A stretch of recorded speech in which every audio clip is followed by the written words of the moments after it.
अस्सलाम वालेकुम रहमतुल्लाहि व बरकातहू। दोस्तों, मैं इरफान खान आप तमाम का इस्तकबाल करता हूँ मेरे इस YouTube चैनल में।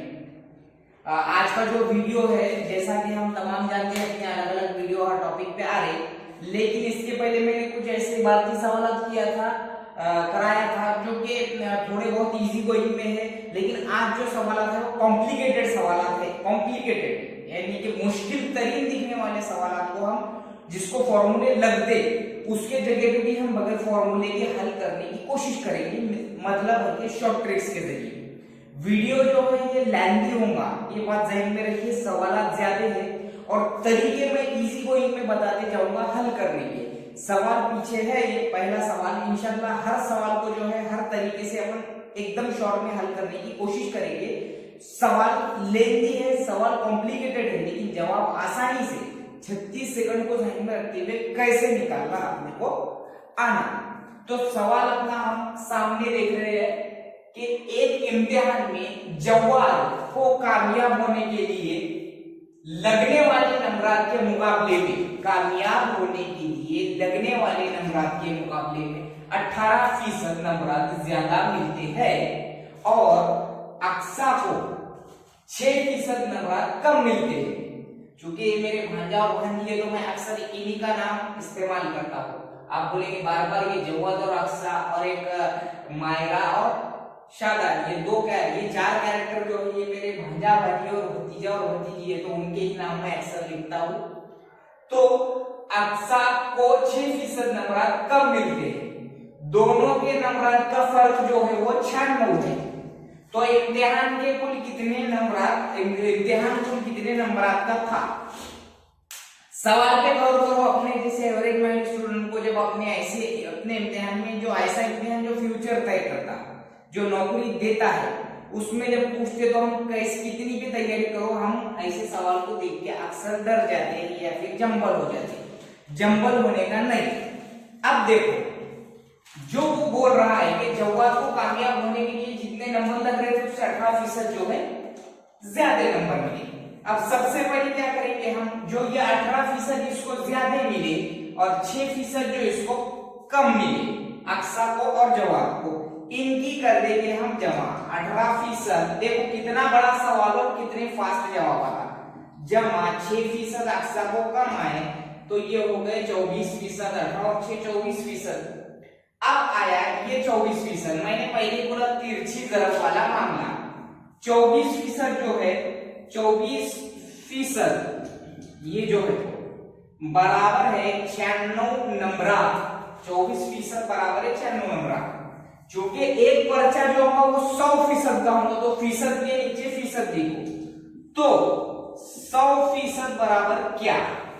ओके, ये टाइप इतनी जबरदस्त है, कितने भी कॉम्प्लिकेटेड सवाल में अगर बैठती होंगी तो तिरछी ज़रब, इधर का इधर से, इधर का इधर से, 100 जाएगा तिरछी ज़रब में 96 के साथ, और यहाँ कितने ना मतलब ये 24 का 24 आएगा, 24 का 24, 24 चौक 96, 100 चौक 400। तो वो पर्चा कितने मार्क का था? 400 मार्क का था। इसके पहले भी अपन ने ऐसे सवाल हल कर लिए, लेकिन वो कॉम्प्लिकेटेड नहीं थे। सवाल देखो तुम कितना कॉम्प्लिकेटेड है और जवाब कितना इजी बोल जाता। मैंने दोनों के जो परसेंटेज बोला था उसको जमा किया, वो आया कुल 24, यानी जवाब के 18%, अक्सा के 6% जमा किया, और 24 आए को मैंने क्या किया, 24% बराबर है 96 मार्क। 96 मार्क्स, तो 100% के नीचे फीसद, एक पर्चा 100% मार्क का होगा, तो 100% बराबर कितने मार्क? तिरछी ज़रब करे, इसको इससे काट दिए, 400 मार्क का वो पर्चा था। ये था हमारा सवाल नंबर 1। ऐसे ही टाइप में सवाल नंबर 2 देखो तुम कितना बड़ा है, कितना बड़ा सवाल है दूसरे नंबर का। अक्सर हम इसके लिए फॉर्मूले इस्तेमाल करते हैं और फॉर्मूले ही बैठते हैं इस पर, लेकिन आम फहम के स्टूडेंट्स में फॉर्मूले जो है भले ही याद हो जाएंगे, लेकिन अप्लाई करने में तकलीफ होती है। देखो कितना बड़ा सवाल है कि एक इम्तिहान में जो शादान है, शादान को कामयाब होने के लिए, एक इम्तिहान में शादान को कामयाब नहीं भी दिख रहा होगा थोड़ा फोकस पे, तो मैं पढ़ के सुना रहा, कामयाब होने के लिए लगने वाले जितने नंबर थे उसके मुकाबले में उसको 21% नंबर ज्यादा मिलते हैं शादान को, उसको पास होने को जितने लगे उससे 21% ज्यादा मिले, जबकि मायरा को 7% नंबर कम मिले मायरा को। ओके, किससे? पास होने के मार्क्स से 7% कम मार्क मिले उसको। और दोनों के जो नंबर थे उनका फर्क है 140 का। तो इम्तिहान कुल कितने मार्क्स का है? अब देखो कितना बड़ा सवाल है और कैसा जवाब आता। 21% शादान के और 7% मायरा के मैंने जमा करा, ये हुए 28%। ओके, अब ये 28% जो है ये देखो 140 मार्क, 28% बराबर है 140 मार्क, 140 मार्क है ये। तो अब 100% का पर्चा है, जाहिर सी बात है। तो 100% बराबर है कितने मार्क? अपना वही अमल, तिरछी जरब। 100%, 100 का तिरछी जरब में गया 140 के साथ और 28% आ गया नीचे, क्योंकि यहाँ पे इसका निशान है क्वेश्चन मार्क। देखो 14 का 14, 14 दूनी 28, 14 का 14, ये हो गया 10, 2 का 2, 2 पंजे 10, 100 हो गया 5 से जरब कट के 100 जरब 5 हुआ, यानी वो पर्चा 500 मार्क्स का था, 500 नंबर का था। सवाल कम से कम समझो अपने इसके टाइपिंग के हिसाब से पेपर के 3 से 4 लाइन का है। जवाब देखो कैसे 3 स्टेप में आया, वो भी तुम समझ गए होंगे। इतने इजी वे में मैंने समझाने की कोशिश करा। मैंने जो सवाल पढ़ा वो दिख भी नहीं रहा होगा या समझ में नहीं आया तो जो अगर तुमने सुने होंगे सही तो तुम समझ जा सकते हैं। यानी कि शादान की जो 21% ज्यादा मिले उसको पासिंग से, तो वो जमा किया मैंने मायरा के 7% कम मिलने से। 21 और 7 28% बराबर है 140 मार्क। तो 100% बराबर है कितने मार्क?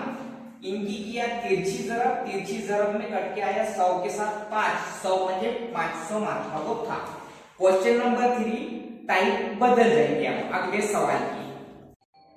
सेम टाइप का सवाल अब हमको फट से हल करने का है। ओके, वही सवाल है फट से कैसा हल करना। जब मैंने थोड़ा स्लो में समझा था, एक इलेक्शन में 3 उम्मीदवार है, पहले को मिले 30% वोट और दूसरे को कुछ वोट मिले पता नहीं है, तीसरे को मिले 38% वोट और वो 3600 वोटों से जीत गया।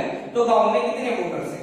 देखो सबसे पहले मैं बोल रहा कि इसको मिले पहले को 30, दूसरे को मालूम नहीं और इसको 38, 30 और 38 की जमा करा मैंने 68 आया, यानी 100% में से मैं 68% निकाला तो 32% मुझे जवाब मिला, यानी वो 32% वोट मिले दूसरे नंबर वाले को। इनकी जमा करके 100% में से मैंने निकाल दिया, 32% मिले वोट।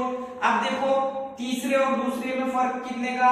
32 में और 38 में कितने का? 6 का। तो 6% बराबर है 3600। 3600 क्यों? यहाँ ये दिया हुआ है तो फीसद के नीचे फीसद 100% बराबर क्या? 100 जरब 3600, तिरछी जरब करा मैंने बटे 6 का 6 36, 6 इसकी जरब कर दो 100 और 600 की, 6 का 6 आ जाएगा 1 2 3 4, 1 2 3 4।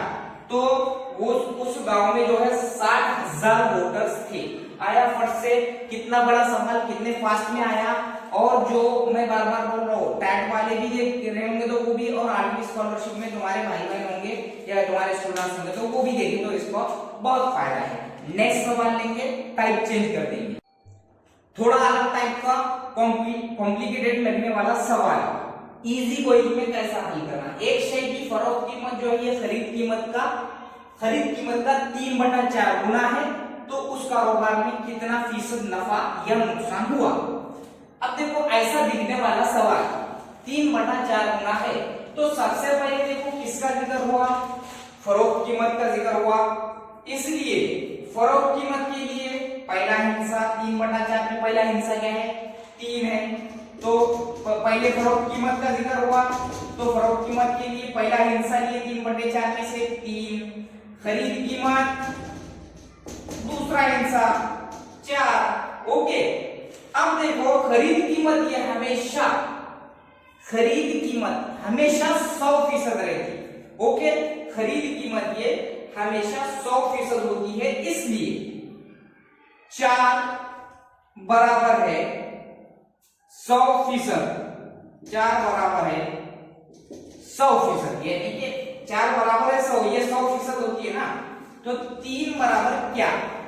ओके, क्योंकि खरीद कीमत हमारे पास 4 है, या तो 4 है, खरीद कीमत हमेशा 100% रहती। करो तिरछी ज़रब, 3 ज़रब 100, 3 ज़रब 100 बटे 4, 4 का 4, 4 25 100, 25 या 75, 4 25 100, 25 या 75। अब तुम बोलेंगे कैसा कि उसमें फीसद नफा या नुकसान हुआ?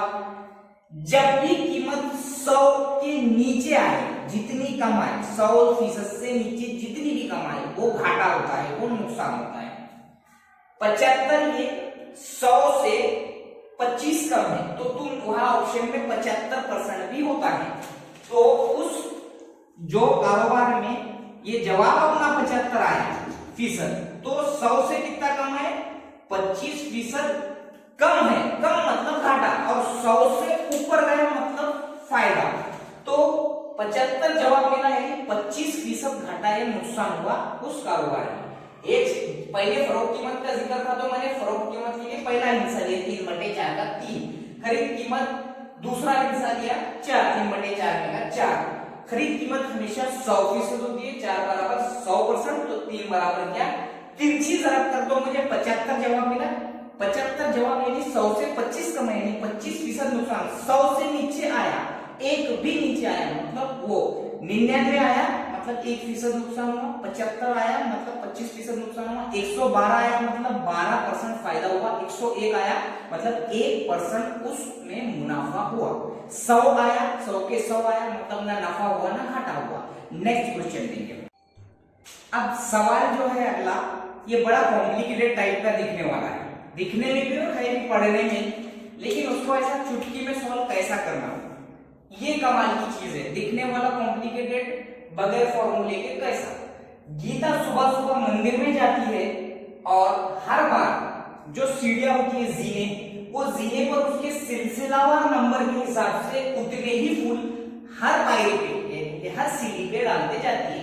यानी 1 है तो 1, 2 है तो 2, 3 है तो 3, 4 है तो 4। ओके, ऐसे फूल डालते जाती है। अगर उसको मंदिर के पूरे जीने चढ़ने के लिए 210 फूल लगे, तो बताओ मंदिर में कुल कितनी सीढ़ियां थी। दिखने वाला कॉम्प्लिकेटेड सवाल कैसा करना, इजी गोइंग में, एकदम इजी गोइंग। दिए हुए कितने हैं सीढ़ियां, सॉरी फूल कितने लगे उसको? 210। सबसे पहले ये 210 का डबल कर दो, 210 का डबल आया 420, 420 यानी दिए हुए अदद का डबल करो ऐसे सवाल में। ठीक है, 210 का 420 करा मैंने। अब ये 420 से नजदीक का जो है, ये 420 से नजदीक का जजरुल मुरब्बा कौन सा है? जजरुल मुरब्बा, मुरब्बा नहीं, 420 के नजदीक का जो है यहाँ पर जजरुल मुरब्बा, यानी कि 420 का तो कोई मुरब्बा, 420 का तो कोई मुरब्बा जजरुल मुरब्बा है ही नहीं। 420 से नीचे का, कम का जो अदद आया उससे कम का, 420 से कम का कितने का? 400। 400 ये किसका जजरुल मुरब्बा है? 20 का। 20 का स्क्वायर है ना भाई, 20 का स्क्वायर 400 है, यानी 400 का 20 का मुरब्बा 400 है, और 400 का जजरुल मुरब्बा 20 है। क्या करें हमने? जो दिया हुआ है उसको डबल करें, 420 आया, 420 से किसी का है ही नहीं मुरब्बा, तो उससे छोटा अदद 400, 400 ये मुरब्बा है, किसका है? 20 का, यानी आ गया अपना जवाब, 20 सीढ़ियां हैं, खत्म। इतना बड़ा दिखने वाला कॉम्प्लिकेटेड सवाल एकदम इजी गोइंग में हुआ। नेक्स्ट सवाल लेंगे। नाव पर जो सवाल आते हैं, मुखालिफ सिमत में, मसावी सिमत में जो सवाल आते हैं, वो देखो सवाल पढ़ेंगे हम, और इसमें देखो कॉम्प्लिकेटेड कैसा लगता है और उसको हल कैसा करना। एक सुकूनी हालत के पानी में जो एक नाव की रफ्तार है 5 किलोमीटर पर घंटा है हर घंटे की, और नाव 24 किलोमीटर का जो फासला है नाव वो बहाव के मुखालिफ सिमत में 6 घंटे में तय करती है। तो नदी के बहाव का जो पानी है उसकी फी घंटा रफ्तार क्या है? देखो सवाल जो दिख रहा है उसको समझ लेंगे हम पहले। सबसे पहले क्या करेंगे हम, 24 क्या है यहाँ पर, ये 24 फासला, ओके, ये 24 फासला है। उसके बाद में कितने घंटे में वो बहाव के मुखालिफ फील्ड में कितने घंटे में तय कर रहा है, 6। इसकी तकसीम कर दो, 6 चौक 24 दिया हुआ ये फासला है, ये उसका टाइम है, यानी कि 4 किलोमीटर फी घंटा। ये अपने को पहला मिला, क्या मिला, बहाव के मुखालिफ फील्ड की जो उसकी रफ्तार थी वो। अब क्या बोल रहा हूं कि उसकी जो सुकूनी हालत में क्या रफ्तार है, 5 है। सुकूनी हालत में रफ्तार कितनी है उसकी, 5 किलोमीटर फी घंटा। उसमें से ये आएगा 4 माइनस कर दो, यानी कि 1 किलोमीटर फी घंटा उसके पानी की, नदी के बहाव की, जो पानी के बहाव का जो पानी है, नदी के बहाव का जो पानी है उसकी फी घंटा रफ्तार कितनी, 1 किलोमीटर प्रति घंटा, यानी हर घंटा। क्या करें हमने, सिर्फ जो फासला दिया हुआ है वो लिए और जो जितना उसका वक्त दरकार था उसको हमने तकसीम करे। 4 किलोमीटर फी घंटा है, मुखालिफ फील्ड में अपना जवाब आया। अब यहाँ पर जो था सुकूनी हालत में क्या है, पानी की रफ्तार सुकूनी 5 किलोमीटर फी घंटा, सुकूनी में से उसको माइनस करें 1 किलोमीटर फी घंटा, अपना जवाब आ गया। नेक्स्ट सवाल हम देखेंगे कि एक नाव का पानी की सुकूनी हालत में रफ्तार जो है 9 किलोमीटर फी घंटा है, यहाँ 9 किलोमीटर फी घंटा है। और एक आसानी से समझने के लिए मैं सवाल करा, तो वो जो बहाव तो और वो नाव 49 किलोमीटर का फासला, वो नाव जो है 49 किलोमीटर का जो फासला है वो नदी के बहाव के मुखालिफ फील्ड में, नदी के बहाव के मुखालिफ फील्ड में 7 घंटे में तय करती है। देखो वैसे सवाल है, तो रफ्तार तो 7 किलोमीटर प्रति घंटे की रफ्तार से तय करती है, तो नदी के पानी के बहाव, नदी के पानी के बहाव का जो है फी घंटा रफ्तार क्या होगी। क्या करेंगे हम, सीधा सीधा मैंने अभी बताया था तुमको कि इसकी जो दिया हुआ है क्या है, नाव 49 किलोमीटर यानी कि जो फासला है वो, और यहाँ पर क्या दिया हुआ है, कितने घंटे में, वक्त 7 7 49, यानी ये मुखालिफ फील्ड ने हमको 7 किलोमीटर फी घंटा मिल गया, कुछ भी नहीं करे हमने। उसके बाद में जो सुकूनी हालत में पानी की रफ्तार है वो 9, सुकूनी हालत में 9 किलोमीटर फी घंटा है, उसमें से 7 किलोमीटर फी घंटा माइनस करो, 2 किलोमीटर प्रति घंटा उसकी रफ्तार होगी। सवाल एंड। नेक्स्ट, भले ही वीडियो थोड़ा लेंथी हो रहा होगा लेकिन कंप्लीट देखो, उससे तुमको कई सवाल की जो है आइडिया आ जाएगी और इससे तुम्हारा जो है फायदा भी होगा। अगला सवाल देखो, 2 गाड़ियां हैं, इनकी रफ्तार का तनासुब 7 की निस्बत 4 है।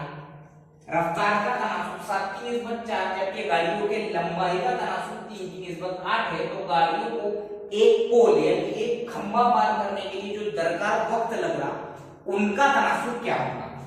देखो सवाल भले ही थोड़ा समझ में नहीं आता होगा लेकिन ट्रिक से कैसा इसको हल कर सकते। सबसे पहले लंबाई का तनासुब लेने का, लंबाई का, ये रफ्तार का है, ये है लंबाई का, लंबाई का तनासुब ले रहा है 7 निस्बत 8। उसके बाद में ले रहा है रफ्तार का तनासुब 7 निस्बत 8 में, ये इसका क्या है, रफ्तार का तनासुब 7 की निस्बत 4 है, 3 की निस्बत 8 है। यहाँ पर क्या, लंबाई का तनासुब सबसे पहले लेने का, लंबाई का क्या है, मैंने बोला सबसे पहले लंबाई का लेने का, ये रफ्तार वाला है 3 की निस्बत 8। अब लेने का दूसरे नंबर पे लेने का रफ्तार का 7 की निस्बत 4।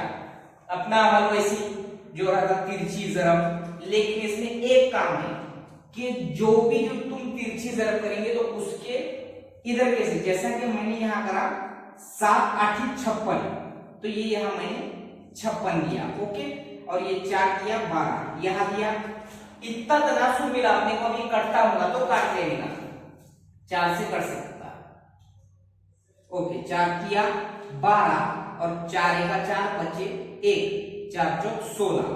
तो उनको दरकार वक्त का तनासुब, उनको गाड़ियों को जो वक्त लग रहा उनके लिए जो दरकार वक्त है उन उसका जो तनासुब दोनों गाड़ी का 3 की निस्बत 14 आएगा। कुछ भी नहीं करे अपन ने, सवाल लंबा चौड़ा है।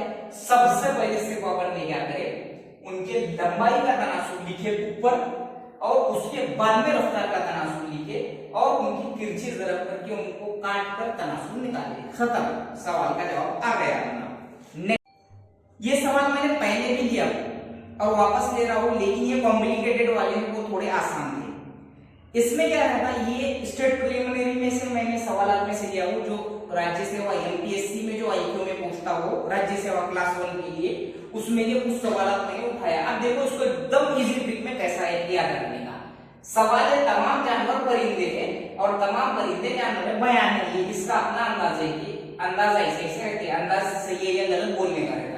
तो देखो यहां मैं क्या बोल रहा, जब भी तुम्हारे पास तमाम वाला लफ्ज आ गया तो ये वेन का जहन रखने का, एक दूसरे के दायरा, पेट में जो दायरा है। उसके बाद में अगर तुम्हारे को कुछ ये लफ्ज आ गया तो ये दो दायरे याद रखने के, एक दूसरे में जुड़े हुए, और कुछ भी नहीं, एक भी नहीं वाला है तो ये। अब अपना जवाब कैसा था देखो, एकदम फास्ट में।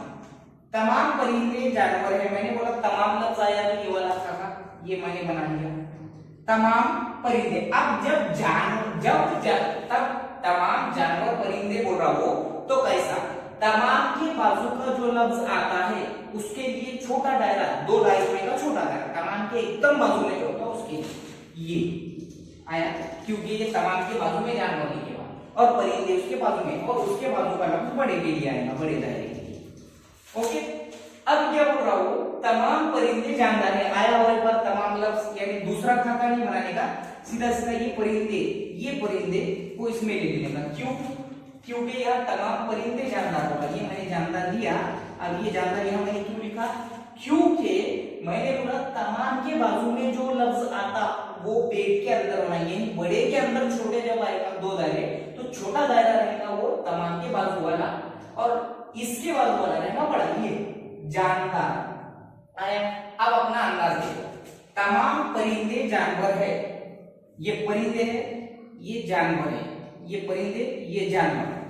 अब ये सही है या गलत? गलत है, क्योंकि तमाम परिंदे जानवर नहीं है, तमाम जानवर ही परिंदे हैं, क्योंकि ये जो दायरा है इस पर डिपेंड है ना, इसलिए हमारा पहला जो है जो अंदाज है वो गलत है। ओके, दूसरा, कुछ परिंदे जानवर है, ये आ गया, ये कुछ परिंदे क्या पूछ रहा है वो, जानवर है, ये परिंदे का कॉलम और ये जानवर का कॉलम।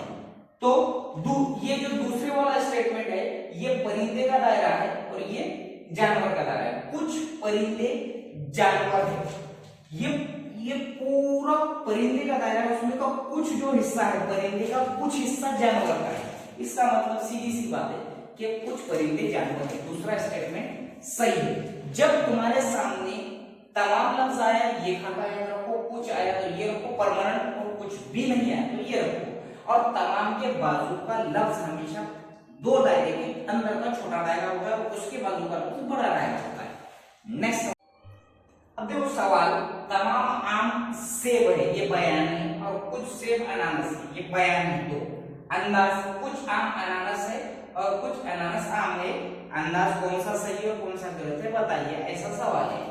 अब देखो मैंने बोला जैसा भी तमाम का लफ्ज आया, तमाम, तो ये दायरा जहन में रखने का, परमानेंट। तमाम के बाजू में आम लिखा है, ये पेट के अंदर आएगा आम, उसके बाजू में जो लफ्ज आएगा वो उससे बड़ा दायरा है, यहाँ मैंने पहले बोला आम और सेब का आ गया।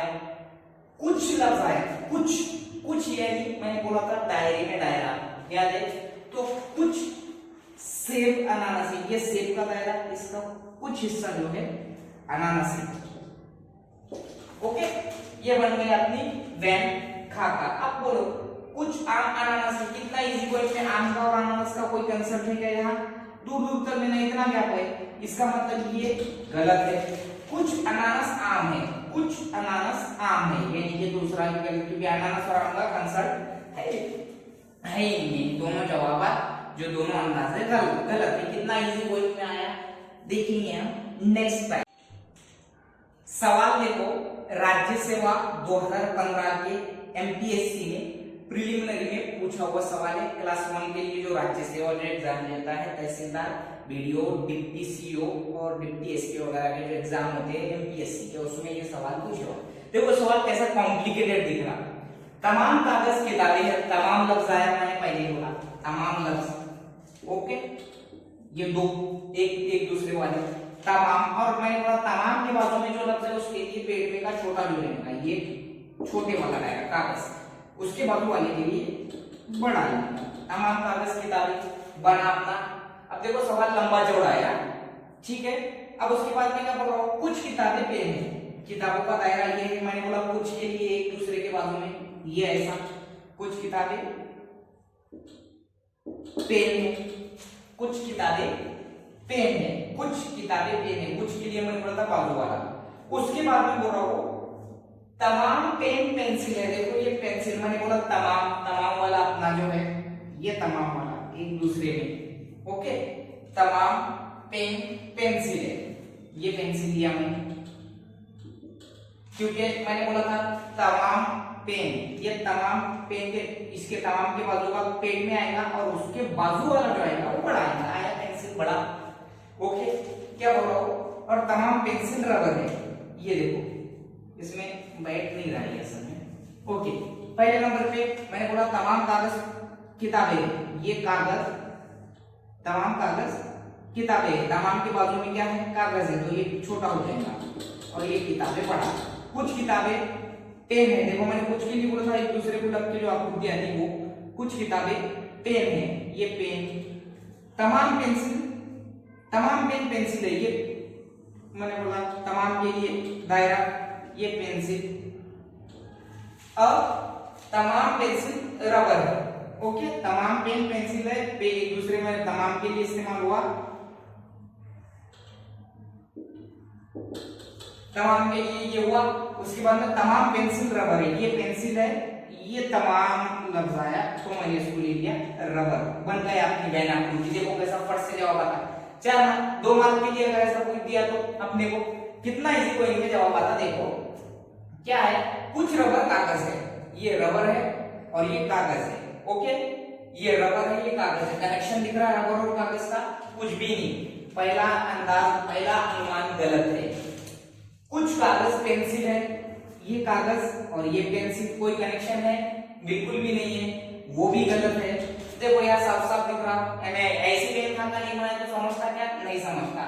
तमाम रबर पेन है, ये रबर है और ये पेन का फक्का है, ये पूरा जो है ये रबर है, जबकि तमाम जो है पेन ये अंदर है और ये जो रबर है ये तमाम रबर जो है क्या बोलो, तमाम रबर पेन है।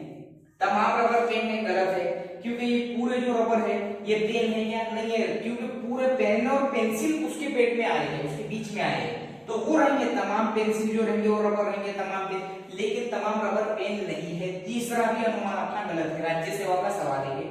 और कुछ पेन कागज है, ये देखो ये पेन और ये कागज है, कितना इजी गोइंग है क्या, नहीं है, क्योंकि पेन और कागज का कोई सवाल ही नहीं है।